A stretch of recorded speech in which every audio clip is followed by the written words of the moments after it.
I noticed the silence before I noticed the damage. And if you've ever lived somewhere long enough, you know exactly what I mean. Every place has a sound, a rhythm, something small that tells you everything's still where it should be. And for me, it was that gate, old iron, rusted to hell, loud as a dying animal every time it opened. My dad used to joke you could hear me getting home from a mile away. Said it was better than a security system. That morning, though, nothing. No groan, no squeal, just this dead, empty quiet that didn't sit right in my chest. I stepped outside, still half asleep, and that's when it hit me. The gate wasn't broken, it wasn't open, it was gone. Just gone, like it had never existed. I stood there longer than I care to admit, just staring at those stone pillars like my brain needed time to catch up with what my eyes were seeing. The hinges were still there, twisted, bent outward like someone had ripped the metal straight off. There were scrape marks along the stone, fresh ones, pale against the darker surface. Dust still hanging in the air like whatever happened hadn't even fully settled yet. And right there on the ground, half buried in dirt, was a laminated notice, like they wanted it to survive the crime scene. I picked it up, brushed it off, and read it once. Then again. Then a third time, slower, just to make sure I wasn't losing my mind. Structure removed under HOA Visual Compliance Enforcement. Visual compliance. I actually laughed when I read that. Not because it was funny, but because it was so stupid it looped back around to being absurd. See, I didn't even live inside their community. Not technically. My property sat just outside their polished little entrance wall.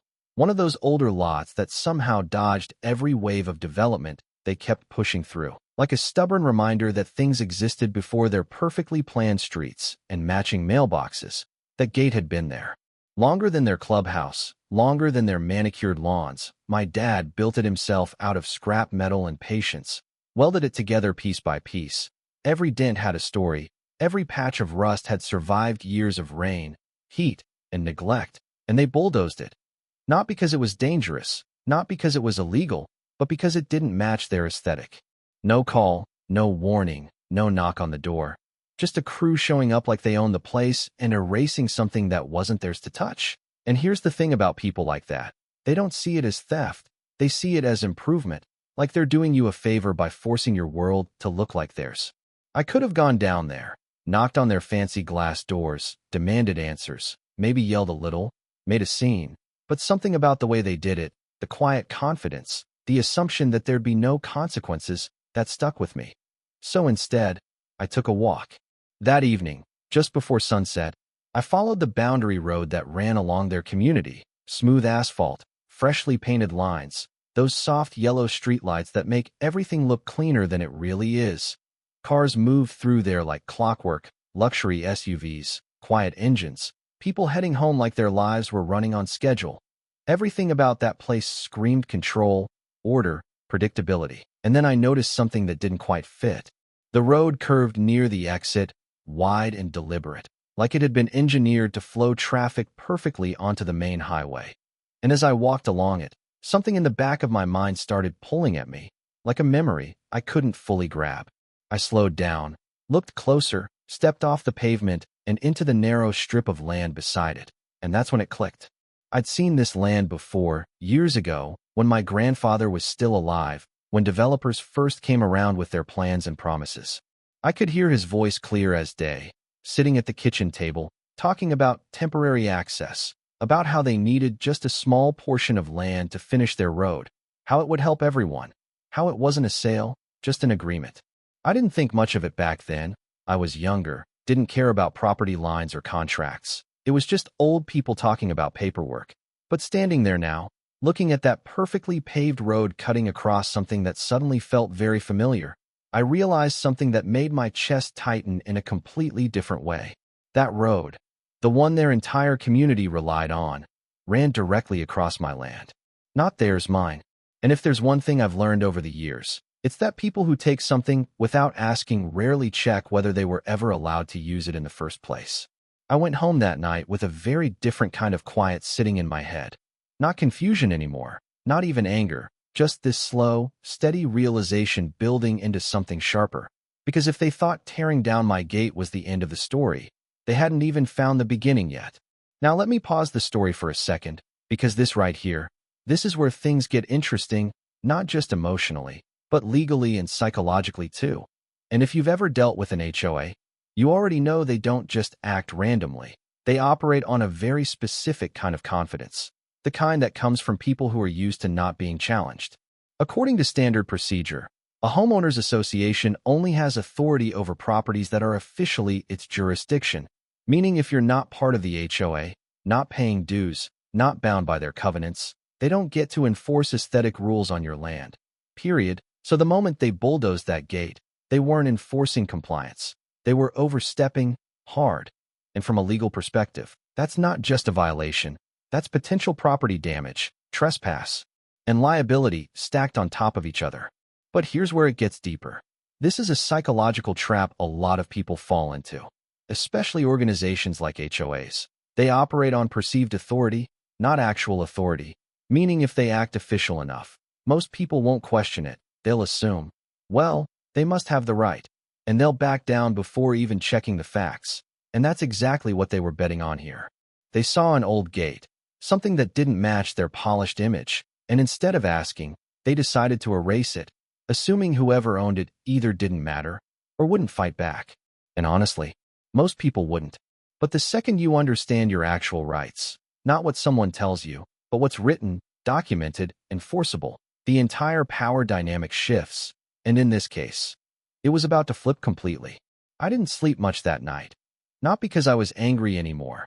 That part had already burned off into something colder, more focused. It was the kind of clarity you get when everything suddenly lines up and you realize, oh, this isn't about reacting. This is about timing. So the next morning, I went digging. And I mean really digging. Boxes in the attic, old filing cabinets that hadn't been opened in years, envelopes yellowed at the edges, papers that smelled like dust and time. The kind of stuff most people would have thrown away without a second thought.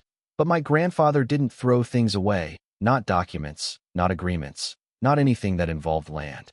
It took a couple hours before I found it, tucked inside a folder labeled in his handwriting, neat, deliberate, like he knew one day someone would need to read it again. I sat down right there on the floor when I opened it, heart doing that slow, heavy thump, and there it was, the agreement, stamped, signed, dated, clear as day. Temporary access granted for roadway development. No transfer of ownership. No permanent easement. Expiration clause still valid. I actually leaned back and laughed. Not loud, not dramatic, just this quiet, almost disbelieving laugh like, you've got to be kidding me.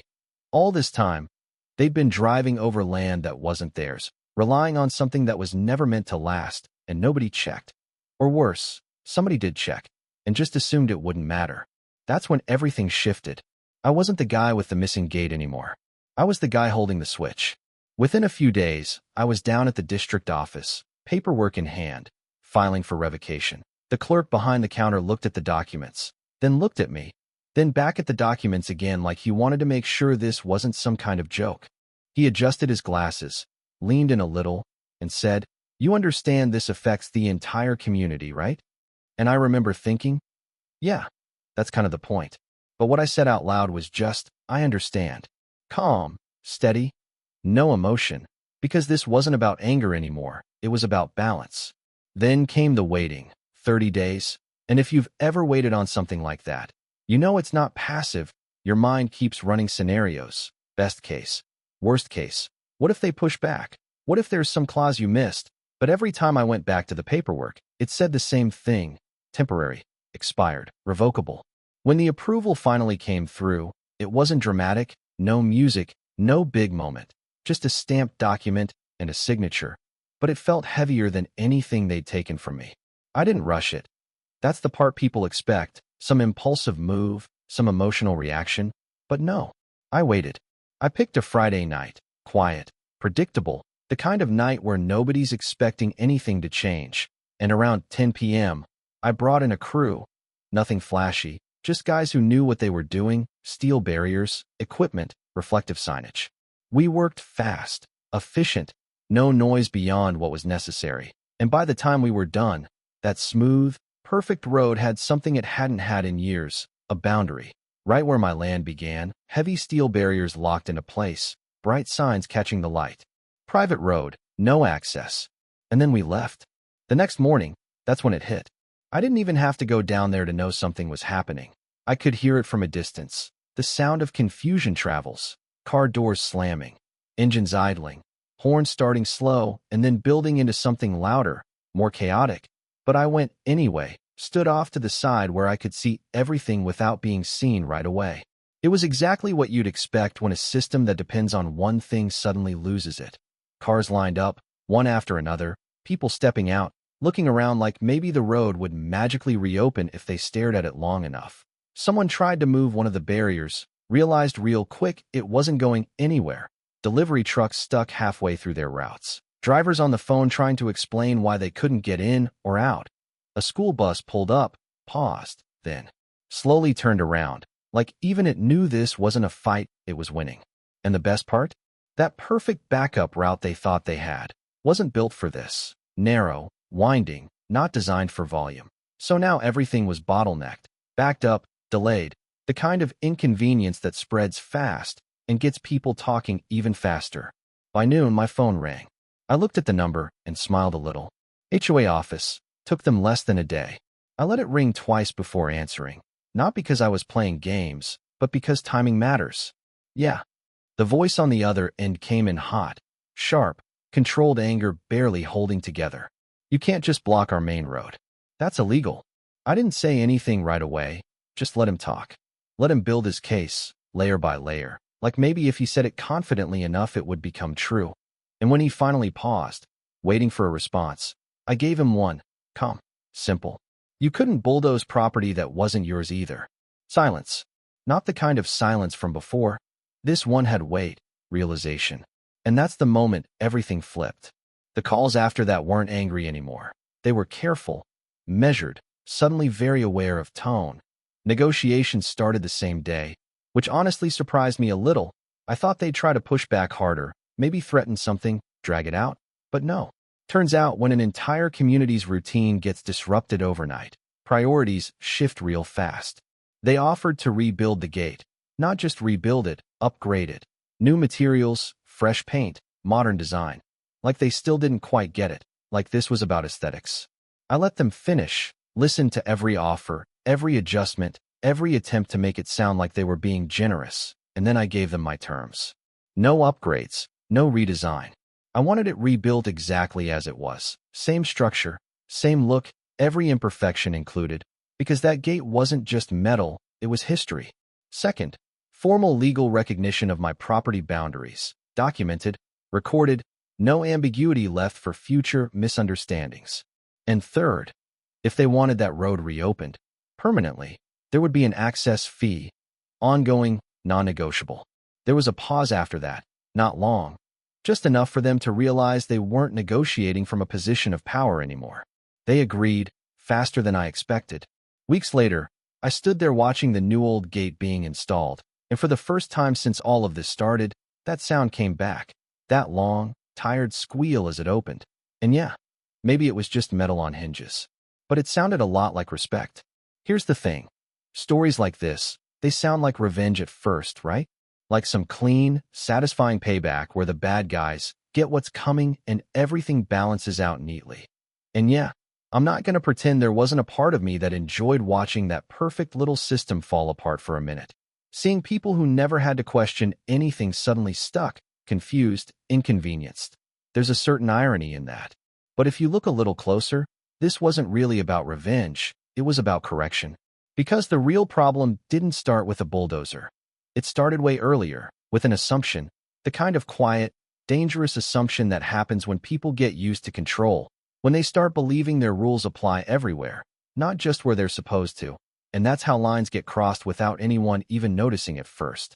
The lesson here is, authority without accountability always drifts, always expands, always pushes a little further than it should, and most of the time, nobody pushes back, not because they agree, but because it's easier to avoid conflict, easier to assume, this is just how things work. But it's not how things work. Not really. From a legal perspective, what saved me here wasn't anger, wasn't timing, wasn't even strategy at first. It was documentation. Old, boring, easy to ignore paperwork that most people don't think about until it's too late. Property lines, agreements, expiration clauses, that's the real backbone of ownership. Not fences, not gates, not signs, paper. And yeah, I know that's not exciting. It's not cinematic, it doesn't make for a dramatic moment on its own, but when things go wrong, that's what decides who's actually standing on solid ground. This is a psychological trap too, and it works both ways. On one side, you've got organizations like HOAs that rely on perceived authority. They move confidently, enforce aggressively, and most people just comply because it feels official. And on the other side, you've got individuals who underestimate their own position, who assume they don't have the power to push back. That gap, that's where situations like this happen. And the truth is, most conflicts don't need to escalate this far. A conversation could have solved it. A simple knock on the door, a question, a little respect. Hey, this gate doesn't meet our standards. Can we talk about it? That's all it would have taken. But respect wasn't part of the process. Control was. So the outcome reflected that. Now here's where it gets interesting, because I know some people listening to this are probably thinking, yeah, but you went nuclear. You shut down an entire community. And that's fair. It sounds extreme when you say it like that. But think about it this way. Consequences scale. If someone takes something small from you and you respond small, they don't learn anything. They just adjust and keep going. But when the consequence matches the impact, when the system they rely on suddenly reflects the same disruption they caused, that's when behavior actually changes. That's when boundaries become real. And no, I'm not saying every situation calls for escalation like this. Most don't. In fact, most situations are better handled early, calmly, directly.